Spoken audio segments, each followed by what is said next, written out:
Labdien! Mani sauc Estere. Esmu viena no klīnikas Zobufeju zobārstēm. Mūsu klīnika ir atpazīstama ar īpašu un saudzīgu pieeju bērnu zobārstniecībā.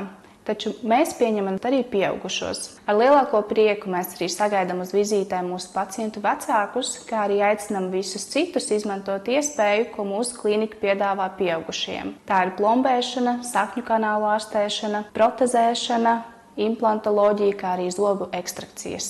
Mūsu klīnika strādā ar jaunākajām metodēm, ar jaunākajiem materiāliem un iekārtām, lai pacientiem sastādītu pēc iespējas precīzākus ārstēšanas plānus. Mēs klīnikā Zobufeju nodrošinām augstas kvalitātes ārstēšanu ar mūsdienīgām iekārtām, lai pacientiem tiktu sastādīts individuāls un precīzs ārstēšanas plāns.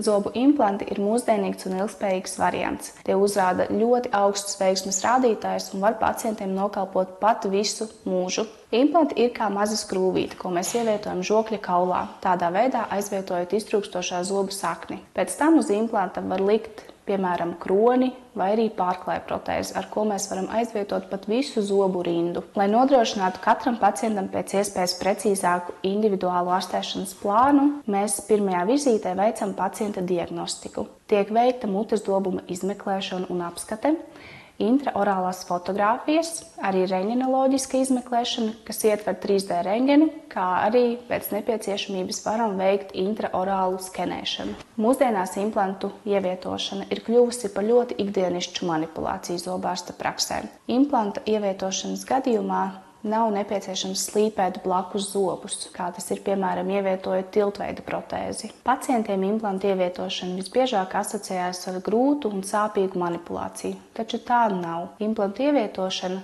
notiek lokālajā anestēzijā, un tas aizņem viennieka 15 līdz 30 minūtes, ja pacientam ir pietiekams kaula apjoms un nav nepieciešams papildus manipulācijas. Ja pacientam ir nepieciešams izraut kādu zobu, mēs iesakām pirms zoba raušanas atnākt uz diagnostiku un konsultāciju, lai izvērtētu iespējas, kā šo zobu aizvietot. Dažās situācijās ir iespējams veikt arī tūlītēju implantāciju tajā pašā dienā, kad zobs tiek izņemts.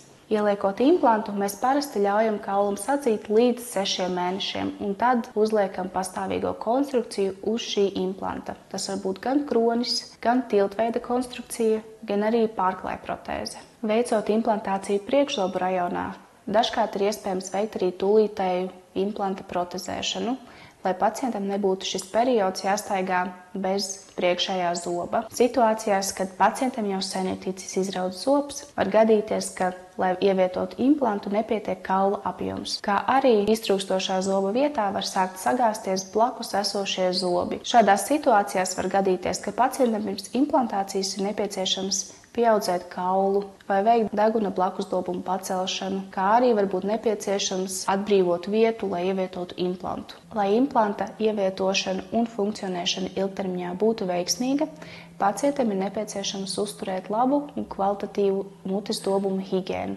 Pacientam ir nepieciešams apmeklēt regulāri gan zobārstu, gan higiēnistu. Ja higiēna nebūs laba, var gadīties, ka pacients pēc neilga laika implantu zaudē. Ikdienā mums sanāk saskārties ne tikai ar bailīgiem bērniem, bet arī ar bailīgiem un nervoziem pieaugušiem pacientiem. Šādās situācijās mēs pieaugušiem pacientiem varam atvieglināt zobu ekstrakcijas vai implantu ievietošanas vizīti, izmantojot sedāciju ar smieklu gāzi vai arī medikamentozu sedāciju. Ar prieku gaidīsim jūs klīnikā Zobufeja.